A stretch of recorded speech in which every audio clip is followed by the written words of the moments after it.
Thank you very much. That was a really good intro, except you got one thing wrong. I actually know very little about Windows, and I work on the Linux team at Microsoft. So I'm actually running Linux on the Surface Book now. So if you want to ask me about kernels and runtime and container runtimes and all really low-level kernel stuff, like I will geek out on that all day. If you ask me a Windows question, I'll find a colleague that can answer it for you. So I've spent the last 4 years, at least, working on container-related development. I work on some stuff upstream in Kubernetes. I spend a lot of time writing Go. I'm in the CNCF Ambassadors project now, and I'm a Docker captain, so all around the container stuff. I've just started getting into serverless stuff, so I thought this talk would be really good. And I'll explain what sort of portable serverless I'm talking about. So what I'm talking about is function as a service on top of Kubernetes. First of all, why would you want to do this? We'll go through it. And then I'm going to go through my 3 favorite open source ones. I think they're most popular. Keda's fairly new, so maybe you haven't heard of it. But Knative definitely is popular, and OpenFast has got a huge following as well. So why serverless on top of Kubernetes? So if you look at the clouds, and as you can see, I work on the OSS team. I'm not going to pitch anything about Azure. But what's good about Kubernetes is Azure functions or Lambdas, they work off events. Kubernetes works off events. So the system's already there. And if you're already running Kubernetes, then you might want to use functions. But there's a whole heap of other things that you might have. You might not use a public cloud. There's flexibility of language. So if I want to use Azure functions with Rust, I can't. It's not supported. And that's something that I like to do, is muck around with Rust. The clouds might not be have compliance for security in that particular version. Part of the cloud. So for example, I used to work for Australian government. We could use EC2, but we couldn't use S3 because it wasn't certified for ISM. So maybe Lambda's not certified. I don't know if that's true or not, but it might not be. So there might be compliance with security. And portability. So we are seeing multi-cloud or hybrid cloud come in. So you might have a Kubernetes cluster on-prem, and you might have a Kubernetes cluster in the cloud, and you might want the same serverless framework to work across both. So we are seeing that a lot as well. And this is just a quick slide from the CNCF. This is kind of what open source function as a service looks like. It's event-based. There's a controller, and you invoke a function instance that does something. It gives you something back. So it's not too dissimilar to what you see in the cloud. It's just that you're running it yourself now. And there's another example. So build, artifact, and image deploy. This one becomes a bit more relevant for Knative because there's a build component in it, but we'll get to that. So we look at Knative first because it's I'm going to go on the most complex to the medium complex to the lowest complexity. So Knative come out of Google. It's a fast product that works on Kubernetes, of course. It has got dependencies on a lot of things. And it is the most heavyweight out of the function serverless functions that you run yourself. And the reason I say that is, it's in the next slide actually. So basically, what Knative introduces is it introduces high-level abstraction APIs similar to what Kubernetes gives you. You can scale where you want. Now, if you run Knative outside of Google and you run it on OpenStack or you run it on Azure or anywhere else, and you want it portable, you can use something like Virtual Kubelet to scale out your node so you don't burn your Kubernetes cluster. So it also looks and feels like Kubernetes, there are CRDs, everything around it. And as it says, if you've got no Kubernetes, you can just run Knative anywhere. And Zach might disagree with me. Before I get into this, I love Istio. I think it's really awesome, but it is complex. And if you're trying to spin up a function as a service and you're just new to Kubernetes, if you're throwing Istio into that mix, this might not be the right choice for you. Because it is Knative's dependency on Istio is coded in.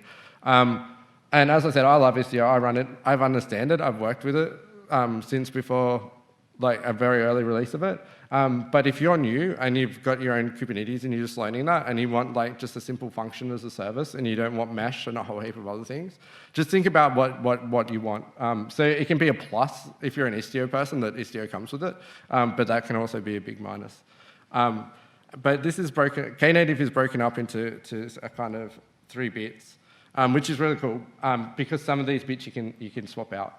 Knative actually gives you build, which allows you to build OCI images on the Kubernetes cluster, and we'll get into that. Serving is what you think it will. It will be like where the events and everything come from and how to deploy them, and then where you get events from. So Knative build, and this is another thing, that Knative comes with a whole heap of stuff that you may possibly not want or want. You can take them out if you need it or not need it. So you might have somewhere else that you build OCI images, and you might not want to install Knative build, but you might, or you might just want to use Knative build. I don't know, it's up to you. But Knative build allows you to build functions for the cluster inside of your cluster, and you can get like the image from Git, or you can get it from or Google Cloud Storage is supported at the moment. And you can build an OCI image. So that's basically a container image that contains your function. And you can use, it just uses Kubernetes CRDs. So if you're from the Kubernetes world, you can see here, this looks fairly standard to you. This is just you can see there the API version is Knative build. And you can see there it's just using Ubuntu, and it's going to do a whole heap of different things. And it's going to push the image up to a GCR registry. And you can see there, it volume mounts the Docker socket. If you're a security person, and you're worried about security, you should never do that. That's horrible. But Luke will talk about that later, because if you want a way to get root access to your cluster, that's the good way to go about it. But yeah, this is just an example. But you can see there that what it's actually doing is it's getting the image from Ubuntu, it's doing a whole heap of stuff, and then it's building it, pushing it up. So that's really interesting because like you can have a one-stop shop for your functions. Some people like this implementation, some people don't. If you want to build it in the same system that's the actual serving the functions. So what Knative introduced, and a few other things introduced this, is scaling to 0 inside Kubernetes. Kubernetes by default can't scale to 0. So there's issues with services not having pods behind it and routing going all weird. So Knative Serving actually allows Kubernetes to scale to 0, which means that you can have a service there with no deployment or anything underneath it. The service VIP will be there and stuff can route to it as it needs to. There's a few projects that are doing that now, but Kubernetes by itself doesn't do that. So this is one important thing Knative servicing does. The other thing it does is it implements all your routes inside Istio. So this is your interface to Istio and understands where all the mesh needs to go to find where functions are going and where things are going to be hit. And the other thing it does is it does snapshots, which is if you want to do roll forward and roll back of your functions, this is like really super important.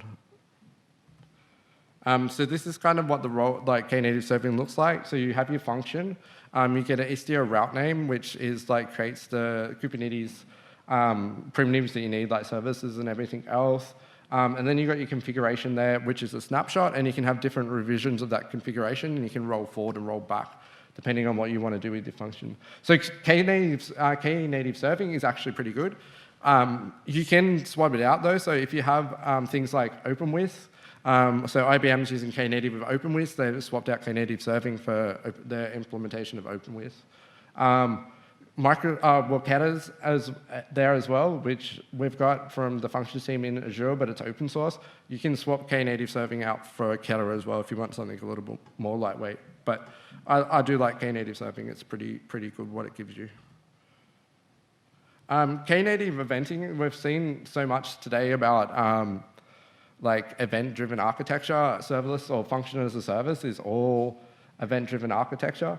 So Knative Eventing has got like the longest list of supported plugins that it can get events from producers from. So you can get it from Kubernetes itself, GitHub, GCP supported, of course, because this predominantly come out of Google, AWS a container, so you can run a function and get an event from that function and pass it to another function. what a container source is, Condor, Kafka, and Camel. So that kind of like will suffice for most people, like what they were running. I can't think of too many other things that are non-cloud specific, possibly Redis or Prometheus. But I think there's a plugin for Prometheus now. I just didn't put it on the slide. So this is kind of like what the event handler looks like from GitHub. If you are you looking at GitHub, you can see there that there's an event, and then it goes down to Kafka, and then it pushes it in, and then you got your service, and then you push out your function. So the architecture here is not too dissimilar to what you see in the cloud. It's just something that you're running yourself, and it's fully portable. So some of the pros and cons of Knative is it is complex. So as I said, it depends on Istio. And that can be a pro or a con. At the moment, I'll put this as like a con. If you've got Istio skills, just move that across to a pro. Because Istio is a good mesh to use, but it is complex. But because it is using Istio, all the stuff that Zach spoke about this morning, you get like MTLS and all that sort of stuff, you can get that out of the box. So you can even start to set up really cool security stuff around authorization of your functions and stuff like that. Rolling updates is really good. It has decent security. And service mesh, as I said, comes out of the box. There's a fairly large ecosystem working on this project. So IBM's gone all in on it. I believe VMware's looking at it. There's a whole heap of people looking at it. And it allows you to scale to 0. As I said, Kubernetes natively doesn't allow you to do that. So the next one is OpenFaaS. So this is all coming from like, I consider myself an ops person, even though I write Go all day, because I like Linux so much and the kernel and stuff like that. So this is kind of like coming from a developer. Like if you wanted to play this stuff as a developer, these are all the pros and cons to all these different services for you. So OpenFaaS was actually come out of a project from Alex Ellis, who was a Docker captain. And he basically wanted to do like use containers for an open source serverless framework. And basically, he built that because at the time, Lambda didn't support all the functions, the languages that he wanted to use. So OpenFaaS has a massive, massive online community. I don't know heaps of people that are using it in production. There probably are. But there's a massive online community, and people like Weave and a few other people are, like contributing. I know Stefan from Weave is one of the core maintainers. But again, it's a event-based scaling of functions. So this one's a little bit more simple, and this one actually allows you to like not use Kubernetes, so you can actually use Swarm, you can use Docker itself. There's just a function watchdog, and there's just an API gateway that you hit. All the metrics on this particular one come from Prometheus, and that can't be swapped out, so there's only one event like producer, and that's Prometheus. So as I said, it has a few main components. So the gateway, the watchdog, and fast idle. Fast idle is the scale to 0 component. You actually have to install that separately. If you install if you go into the docs and you just install OpenFaaS, you have to add that. But if you want to scale to 0, it's a really good component.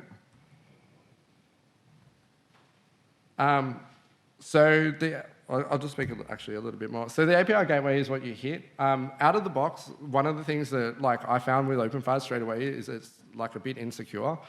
So you like deploy it and your gateway is open to the public. So like if you want to start deploying functions or give the internet a free function gateway, it kind of like happens.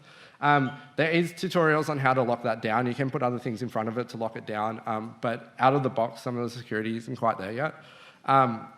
But the gateway also gives you a UI, which is different to like Knative. Knative's got no UI. Most like functions as a service stuff doesn't have a UI, but this gateway has a UI. So the gateway is like the way you hit it. There's also a CLI, which is fast CLI, which is similar to like kubectl if you want. And there's a CLI that you can invoke functions if you want, or you can hit the REST API and invoke them.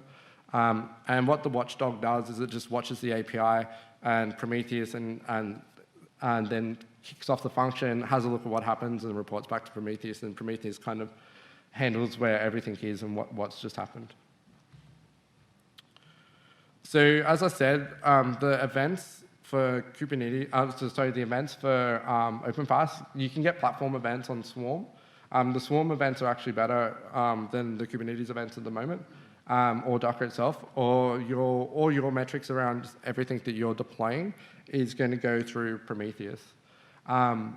So if you want to kind of, I'll talk about that in a second. So this is kind of what it looks like. So you can see there you've got the API gateway.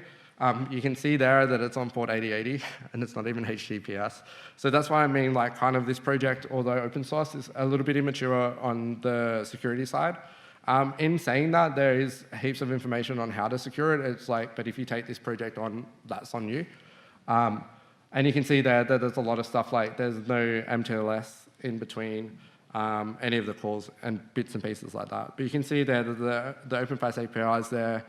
It hits the alert manager, it goes up to Prometheus, hits Kubernetes API, and then does a whole heap of stuff with your function. And you can see that there's an OpenFast operator to install this all, so like it's fairly easy to use. But yeah, the thing that stood out to me is the security on this particular one's not that good. But it is really lightweight. You can actually use service mesh with it. So this will actually work with Istio. It is a fair bit of work to get it to work with Istio. So like you'll have to know Istio fairly well to get it to work. There is Linkerd support that's optional. I put that as a con because it's kind of not well documented how to do it. I am wearing a Linkerd shirt. I actually like Linkerd. So I would say that that's a plus, but I understand how Linkerd works. At the moment, it's just a GitHub repo with like a whole heap of code, and you deploy it, and like Linkerd becomes a black box. So there's not a whole heap of documentation around with it. It only works with Prometheus. If you don't use Prometheus, then like I don't know, you might not like that. But the good thing about this one is if you want to get up and running and look at how to write functions, you can like literally grab a Docker Compose file and run this on your desktop, and it'll start up, and you can just like literally start going and writing functions and playing around with it. So I think the core focus of the project has been like how to really get people onto it, get started quickly, easily, and all the documentations around that. Sort of day two, sort of things around security and bits and pieces like that are just coming into the project now. It's got a fairly good feature set. As I said, you can bring any language. And this is the only one out of the box that supports multiple orchestrators. So if you're not a Kubernetes house, then this might be a good choice for you. So the last one that we're going to talk about is Keda.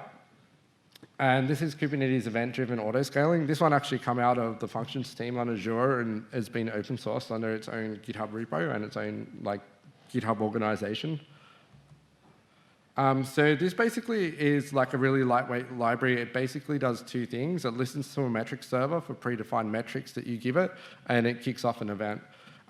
So compared to things like Knative, this has got like 10% of the functionality. This is a really lightweight library that's meant to sit in there and interact with things like the horizontal pod autoscaler, and also things like virtual kubelet, so you can start spawning off away from your cluster. You can also talk to upstream function services. So if you're running a hybrid cloud and you want to, and this is on-prem, and you want to hit Lambda, you can actually do it with Keda. There's plugins being built in to do that. But basically, this just works on custom resource definitions inside Kubernetes. And as I said, like you can actually use Keda inside Knative, and you could replace Knative Serving with Keda if you wanted to. It's all pluggable. So as I said, Keda has absolutely no dependencies at all. It's just a single library that runs inside Kubernetes, and it talks to horizontal pod autoscaler. And it just listens to an event producer, and that event producer can be a whole heap of things. So this is, as I said, the most lightweight one, and it acts as a scatter zero. So again, it looks after the routing issue when services have no pods below it, and the service will disappear. It keeps it up and running. It actually uses a library from Deis Labs called Osiris to do that, and that's built into there. So when there's no events, there's nothing happening at all. And that could be really good for your cluster, whether you use Knative actually, or you use this particular one, and you back it onto something like Virtual Kubelet. You can protect your node cluster and then burst functions out onto it and bring it back into the cluster. And as I said, that works on OpenStack as well. So there's a few bits and pieces you can do there, which is kind of cool. And yeah, as I said, the second, so there's a whole heap of things that it exposes to the horizontal pod autoscaler from the metrics server. And the metric server is whatever you want. So there's a whole heap of stuff around how it handles events and bits and pieces like that. This is the main thing that Keda tries to do. It just tries to do this well. So it hasn't got GUIs, it hasn't got anything like that. The security on it is down to Kubernetes security. So you can use RBAC, you can use Open Policy Agent, and anything like that is Kubernetes security related. Yeah, Keda is just something that runs as another service inside there. So this is basically how Keda works. You can see there that you've got a metrics adapter, which is what's actually grabbing the information about it. You've got the controller and the scaler, and then it just uses a horizontal pod autoscaler to scale out your pods and triggers off your functions. So it's really lightweight. It's nothing like Knative and things like that. So depending on how you deploy Keda, you have Keda core. You can also use Osiris, and as I said, you can use Virtual Kubelet or Virtual Node, which is just in the pod definition of your function. So you just tell it not to deploy onto my Kubernetes cluster. You'll just deploy onto Virtual Kubelet, which is pretty cool. And the event sources that Keda has is Kafka, RabbitMQ. You can use our Azure storage queues. You can use the bus topics, AWS, and Prometheus. So that pretty much covers the cloud native sort of stuff. If you want to see this in action, I actually didn't have time to do a demo today. But if you want to see this in action, I actually did a talk on Virtual Kubelet last week and did a demo at Container Camp and did a demo of this scaling 30 pods across Virtual Kubelet using Keda. So you can protect your cluster.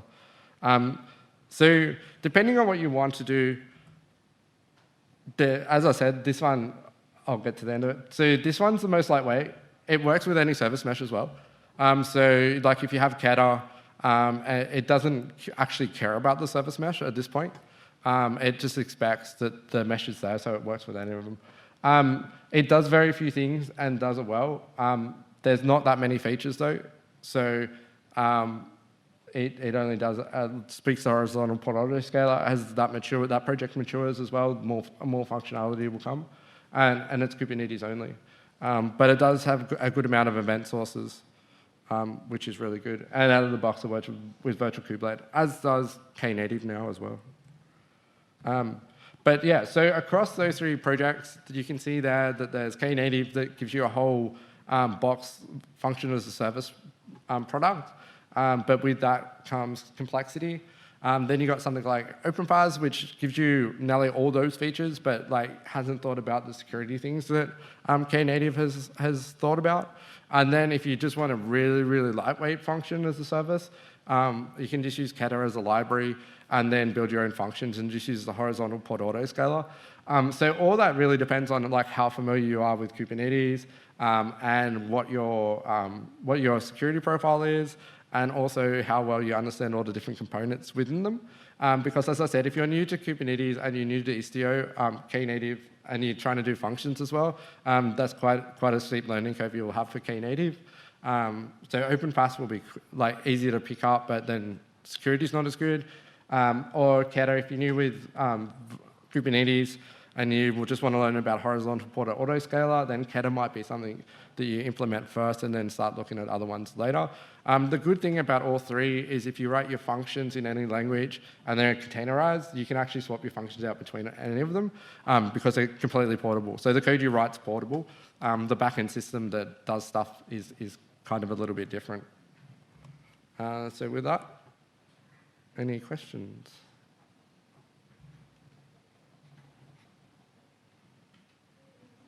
No? Okay. Oh. Okay, cool.